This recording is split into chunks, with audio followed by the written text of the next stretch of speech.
voici l'horoscope pour les natifs du Cancer et ascendant Cancer pour le mois de février 2019. Donc je rappelle que ce sont des horoscopes généralistes et qu'il vaut mieux écouter votre ascendant et votre signe, mais que malgré tout, ce sont quand même des horoscopes généralistes. Donc si vous avez des problématiques particulières à régler, eh bien il vaut mieux vous adresser à un astrologue pour une consultation privée. Alors on démarre le mois avec Mars qui forme un carré à Pluton. Mars est dans votre maison 10, Pluton dans votre maison 7 et il forme un carré le 1er février. Donc attention ce début de mois aux disputes au travail, avec la famille aussi. Attention aux bras de fer qui concerneront peut-être les questions qui touchent aux enfants si vous en avez. Peut-être des questions où on n'est pas d'accord dans le couple au sujet de l'éducation des enfants, ou alors si on est séparé, on n'est pas d'accord sur les questions de garde concernant les enfants. On peut être aussi dans une période où c'est un peu plus compliqué au travail et où on peut donc du coup être plus nerveux et plus rigide dans la vie de couple et avoir un peu de mal à s'entendre en ce moment. C'est une journée aussi qui peut correspondre à la fin d'un contrat. Alors, comme on arrive le 1er février, eh bien, vous venez peut-être de quitter un emploi, soit que vous ayez été, que ce contrat n'ait pas été reconduit parce que c'était un CDD, par exemple, ou qu'il s'agisse d'une fin de contrat parce que vous avez, vous, rompu le contrat, que vous avez décidé de partir, ou alors vous avez peut-être été licencié. En tout cas, on est dans une énergie un petit peu d'angoisse autour de ce 1er février. Ensuite, donc, on a pendant tout le mois toujours ce Pluton, Saturne, nœud sud dans votre maison 7 en Capricorne, donc face à votre signe, en opposition. Et ces planètes vont être rejointes par Vénus. Et on a donc toujours quelque chose à lâcher au niveau de la relation ou des contrats. Quand je dis relation, c'est toutes sortes de relations. Ça peut jouer dans le domaine d'une association, ça peut être dans le domaine du couple, ça peut être au niveau d'un contrat qui vous relie à une autre personne. C'est en tout cas dans tout ce qui vous relie à l'autre de manière officielle.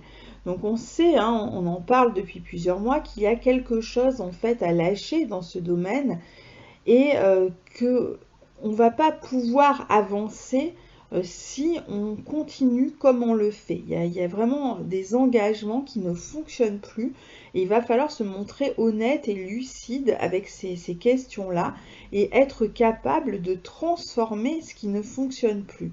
Alors, être capable de transformer, ça ne veut pas toujours dire être capable de rompre. Parfois, il y a des relations qui vont mal fonctionner et il suffit que les deux partenaires dans le couple, par exemple s'il s'agit d'un couple, s'entendent sur le fait que ça ne fonctionne plus et tous les deux ont envie que ça fonctionne quand même, que ça avance et donc soient tous les deux capables de s'investir dans une transformation de la relation, eh bien ça peut tout à fait continuer. Alors c'est vrai que c'est rare que les deux personnes soient dans cette lucidité, fassent preuve de bonne foi et de conscience par rapport à ce qui leur arrive. Et on peut au contraire avoir un partenaire qui est dans la résistance, qui fait poids mort, qui fait semblant que rien se passe, qui attend d'une certaine manière que vous preniez des initiatives. Et c'est vrai que c'est souvent un peu compliqué et difficile dans ces cas-là. Mais quoi qu'il en soit, dans l'année qui arrive et même l'année suivante, ça ne pourra pas continuer comme ça. Donc c'est clair que ça peut prendre du temps, mais qu'en tout cas, vous êtes petit à petit en train de vous détacher, soit d'une relation, soit d'une manière de fonctionner pour un couple, soit d'un contrat, donc d'un contrat de travail. avec peut-être des relations à la hiérarchie qui sont de plus en plus pesantes, conflictuelles, difficiles.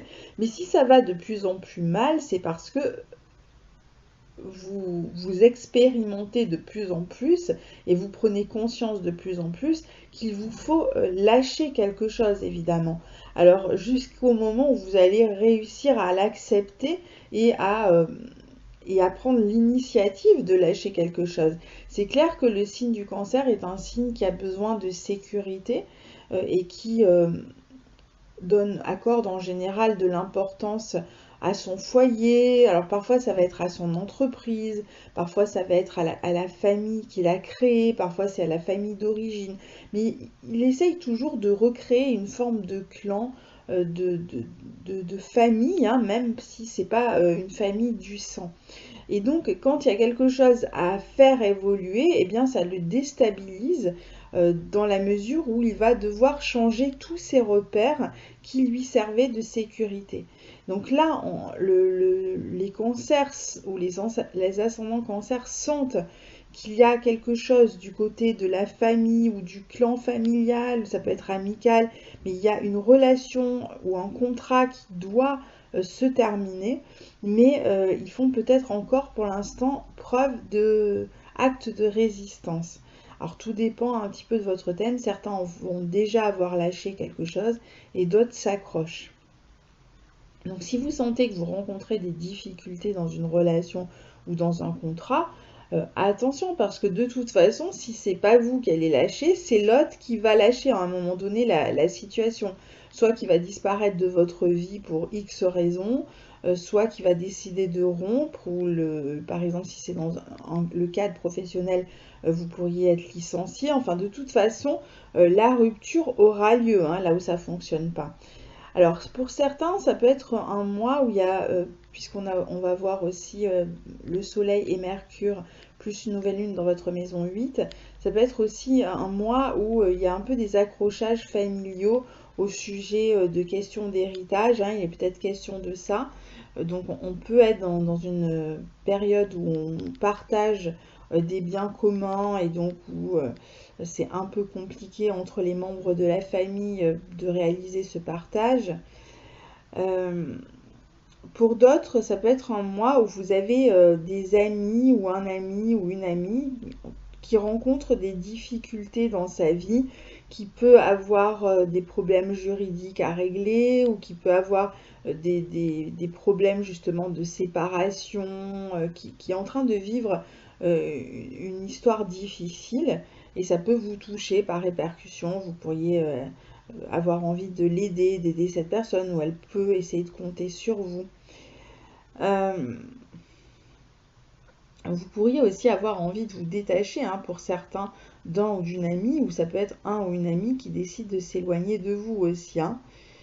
Alors, ce qu'il faut comprendre ici, j'en parle chaque mois, hein, mais je vais y revenir à chaque fois, c'est que vous avez le nœud nord dans votre signe qui vous pousse à prendre soin de vous, à être à l'écoute de vos besoins et à retrouver une forme d'estime de vous-même. Et pour cela, et envers cela ou contre cela, en face, on a des personnes qui sont dans une forme d'attente avec vous, qui peut-être souhaitent que vous les aidiez, qui souhaitent que vous preniez des responsabilités envers eux. Alors certes, vous avez peut-être des responsabilités envers d'autres personnes, peut-être dans votre vie professionnelle, si vous êtes dans une activité de service ou autre, et où vous avez certaines responsabilités professionnelles envers les autres. Peut-être dans votre couple aussi, hein, vous avez peut-être beaucoup à vous occuper, vous avez certaines responsabilités peut-être familiales, certains engagements que vous avez pris dans le couple.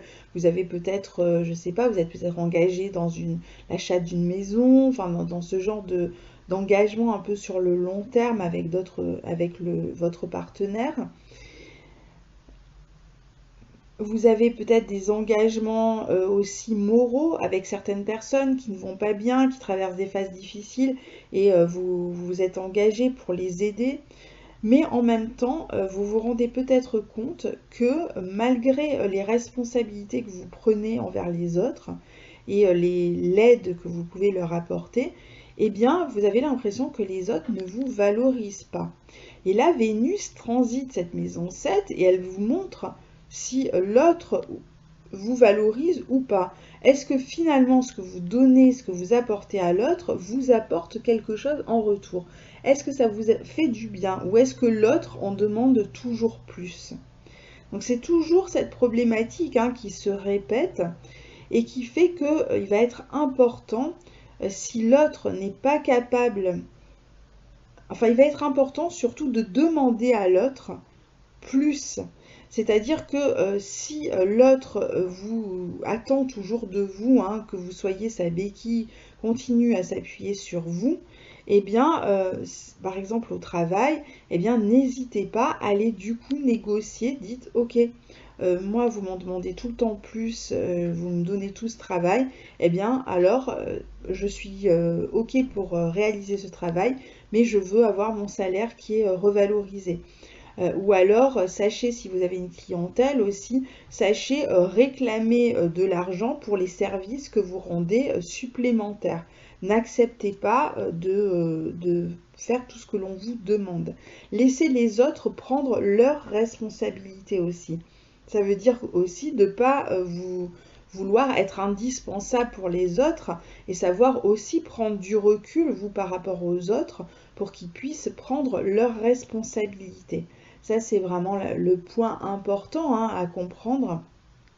Donc, ça demande un travail sur vous-même parce que ça vous demande aussi de vous dégager un petit peu des autres, de ne pas chercher à tout le temps leur apporter ce dont ils ont besoin parce que ça vous valorise, parce que ça vous met en valeur, parce que vous vous rendez compte que ça ne vous aide pas et que pendant ce temps, vous ne prenez pas soin de vous et puis tout ce que vous allez développer, c'est de l'amertume et de la rancune envers les autres, voire du mépris. Et de toute façon, les personnes qui ne sont pas capables de reconnaître ce que vous leur apportez vont pas vous donner plus parce que vous leur apportez ce qu'ils vous demandent. Donc à un moment donné, il va falloir rééquilibrer. En fait, Vénus dans votre maison 7 vous pousse à rééquilibrer les relations avec les autres, à apporter plus d'équilibre. Alors ce qui est bien, c'est que Vénus va former ici de beaux aspects. En même temps, elle va rejoindre Saturne, elle sera au sextile de Neptune le 17. Ensuite, elle va rejoindre Pluton, elle sera au sextile de Mercure en Poisson. Elle va d'ailleurs communiquer avec Mercure en Poisson pendant toute la deuxième partie du mois. Et donc, il y a cette capacité quand même d'équilibrer les relations et même de démarrer une relation plus équilibrée avec une personne si ça ne fonctionnait pas avec une autre, de vous engager dans une relation où il pourrait y avoir éventuellement une différence d'âge, ou alors ça serait une relation, ça peut être une grosse différence d'âge ici, au niveau relationnel, ou alors ça peut être une relation avec une personne sérieuse, travailleuse, qui est investie dans son travail ou qui occupe une certaine position sociale. Alors, ne laissez pas les autres vous dire si c'est une bonne relation pour vous ou pas. Si pour vous, si vous êtes bien dans cette relation, allez-y. Ici, c'est vraiment l'idée de vous réapproprier votre pouvoir et de savoir surtout ce qui vous fait du bien. Donc si vous faites une nouvelle rencontre et que cette personne vous fait du bien, eh bien vivez cette relation quoi qu'en disent les autres. Alors ensuite, le 13 février, très important aussi, date à retenir pour vous, on a une conjonction Mars-Uranus en bélier dans votre secteur 10. Dans le signe du bélier, qui va former un carré à votre soleil, surtout si vous êtes de la fin du troisième décan ou si vous avez votre ascendant dans la fin du troisième décan du cancer. C'est un aspect quand même assez irruptif, assez violent d'une certaine manière, assez dynamique aussi, Alors, soit il y a beaucoup d'enthousiasme dans un nouveau projet professionnel, vous allez démarrer un nouveau travail, vous êtes un peu nerveux à l'idée de démarrer ce nouveau travail, mais en même temps, vous êtes extrêmement excité à l'idée de vous lancer ce nouveau défi. Donc, ça peut être ça. Pour d'autres, ça peut être vraiment une dispute qui éclate dans votre vie professionnelle ou avec un parent, une figure d'autorité, le père, une personne comme ça. Et ça peut être voilà, une journée d'irritation, c'est le moins que l'on puisse dire, avec dispute, éclat de colère. Ça peut être une journée aussi où il se passe quelque chose comme ça d'inattendu au niveau professionnel avec pas mal d'urgence à régler. Ça peut être une journée où on se dispute avec un parent sur des questions matérielles aussi. Il y a beaucoup de nervosité, donc essayez de canaliser cette énergie, essayez de faire du sport, de bouger, ne commettez pas d'imprudence malgré tout, même si vous faites du sport. Attention aux blessures. Ça peut être une journée aussi de rivalité au niveau professionnel. Peut-être qu'il y a une place qui se libère et on est dans la rivalité pour l'obtenir, ou il y a une prime, on est en rivalité avec d'autres personnes pour obtenir une prime. Alors, ensuite, le 14 février, Mars va changer de signe, va rentrer en Taureau. Et donc, l'énergie va être beaucoup plus douce. En plus, c'est au sextile de votre signe. Donc, on est dans une période de dynamisme. On a envie de mettre son énergie dans de nouveaux projets. Mais on est plus dans le calme. On est moins nerveux à partir de là. On va essayer de construire des projets sur le long terme. On peut même démarrer un nouveau travail ou une nouvelle relation amicale. On est plus apaisé à partir de là. Alors, en première partie de mois, donc, on a le Soleil, Mercure et une nouvelle lune en Verseau dans votre secteur 8. Donc, la première partie de mois va être pas mal concentrée sur des transformations importantes dans votre vie. Au niveau matériel, il peut y avoir des changements au niveau matériel. Certains vont demander un prêt, d'autres vont discuter avec le partenaire d'argent en commun. On peut se libérer aussi d'un prêt ou on peut se libérer d'argent, d'un compte qu'on avait en commun avec son partenaire, surtout si on se sépare évidemment. C'est aussi un moment où on peut éventuellement demander un prêt pour le couple parce qu'on a un projet qui va réclamer de l'argent. On peut être en train de s'occuper d'héritage familial et donc on peut trouver une forme peut-être de liberté grâce à de l'argent qui va arriver d'un héritage et qui peut peut-être alléger des frais que l'on avait ou des problèmes matériels qu'on pouvait avoir. Et bien là on va avoir de l'argent qui rentre et ça peut être éventuellement libérateur d'une certaine manière. Pour d'autres, il peut y avoir des questions d'impôts aussi qui étaient un peu lourdes et qui vont se dénouer, dont on peut se libérer aussi. En tout cas, première partie de mois, vous allez être dans une espèce de transformation importante. Surtout, vous êtes particulièrement touché, vous, par les pleines et nouvelles lunes, puisque la lune, c'est votre planète maîtresse. Donc, chaque mois, évidemment, vous êtes particulièrement touché par cette énergie-là. Donc là, il y a une forme de renaissance un petit peu, de mort et de renaissance dans cette première partie de mois. Vous allez sentir que votre énergie se transforme, que vous passez à autre chose. Et en deuxième partie de mois, on va avoir le Soleil le 18 février et Mercure le 10 février qui passent en Poisson dans votre secteur 9. Donc on est dans une autre énergie, moins nerveuse et plus en accord avec votre propre énergie qui va vous donner envie de vous élever, vous allez avoir envie de développer votre spiritualité, de vous écouter davantage, de suivre votre rythme, surtout qu'on aura Mars qui sera passé en bon aspect de votre signe aussi dans le signe du Taureau. Donc vous allez ressentir beaucoup plus de douceur en deuxième partie de mois, beaucoup moins de nervosité, plus de douceur. Alors, Mercure va rétrograder au mois de mars dans votre secteur 9 en Poisson. Et il va rester d'ailleurs dans ce secteur 9 jusqu'au mois d'avril, donc jusqu'au 17 avril. Donc vous allez bénéficier de ce trigone de Mercure à votre signe. Donc ça pourra être un moment où vous préparez des projets, hein, si on relie ça à Mars en maison 11. Vous allez être certainement dans la préparation de certains projets qui vont être extrêmement bénéfiques pour vous, qui peuvent être des projets qui vous font du bien, qui vous coupent un petit peu de ce que vous avez l'habitude de faire, qui vous sortent un petit peu de votre routine professionnelle et surtout qui vous permettent d'apprendre, de développer des connaissances, de développer votre créativité aussi. Donc certains vont se remettre à étudier peut-être dans un domaine particulier pour pouvoir développer ces projets. Vous allez prendre beaucoup plus soin de vous, être beaucoup plus dans une forme de méditation. Vous pourriez partir en voyage aussi pendant cette deuxième quinzaine, peut-être pour vous ressourcer, pour pouvoir vous lancer hein, dans ces nouveaux projets. Vous pourriez passer quelques jours à l'étranger.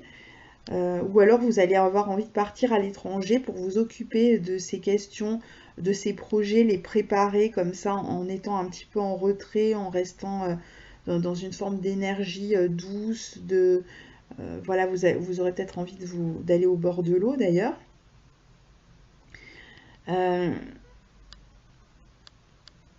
Vous n'aurez pas envie de vous forcer en fait, vous serez vraiment à l'écoute de vous-même dans cette deuxième partie de mois et probablement aussi une partie du mois de mars, hein, on en reparlera. Et puis pour terminer cet enregistrement, donc on a le 19, la pleine lune qui va avoir lieu en Vierge dans votre secteur 3. On fera des vidéos pour la nouvelle et la pleine lune, mais ce sont plutôt des nouvelles et pleines lunes sympathiques ce mois-ci. Cette pleine lune en Vierge dans votre secteur 3, elle aussi vous pousse à exprimer vos besoins, peut-être à avoir des discussions importantes, hein, que ce soit au niveau professionnel, dans votre couple, il y a peut-être des discussions importantes, certainement des questions là aussi hein, d'aspects pratiques à régler, hein. Peut-être que vous êtes en train de terminer de vous occuper de certains aspects pratiques, qu'il s'agisse d'administration, de documents, qu'il s'agisse de la fin d'études ou de documents peut-être en relation avec des études. Peut-être que vous allez aussi essayer de faire des recherches, travailler sur un point bien précis hein, aussi. Vous aurez envie de fignoler en fait certaines choses sur le plan pratique. En tout cas, vous allez vous occuper beaucoup d'aspects pratiques. Vous serez vraiment sur le détail, les détails pratiques hein, de certaines choses dont vous vous occupez, que ce soit au niveau professionnel ou personnel, peut-être aussi au niveau de votre hygiène de vie, hein, c'est possible. Et puis je pense qu'il y en a qui vont faire quelques recherches, hein, qu'il s'agisse par rapport à ce projet qu'ils veulent entamer, qu'il s'agisse de passer des entretiens, des choses comme ça, ou de faire des recherches par rapport à un projet professionnel et vous voulez savoir un petit peu comment, de quoi il s'agit exactement, de quelle profession, comment ça se passe. Vous allez essayer de prendre des renseignements autour de cette période-là. Donc voilà pour votre mois de février 2019. Donc vous avez normalement pu suivre sur la carte hein, ce que je vous disais. Donc j'ai à partir de ce mois, je vais maintenant toujours mettre des cartes pour que vous puissiez suivre ce qui se passe et que vous l'ayez devant les yeux. Alors sachez que votre signe est dans la maison 1, hein. Donc vous voyez le Cancer est dans la maison 1 et donc vous avez toutes les planètes qui sont situées en ce mois de février par rapport à votre signe. Ça vous donne une idée des maisons qui sont occupées.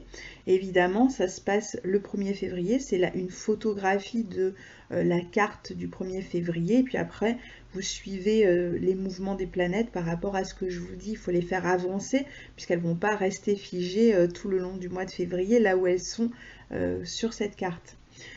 Voilà, à très bientôt pour les vidéos de la nouvelle lune d'abord et puis de la pleine lune ensuite. Au revoir.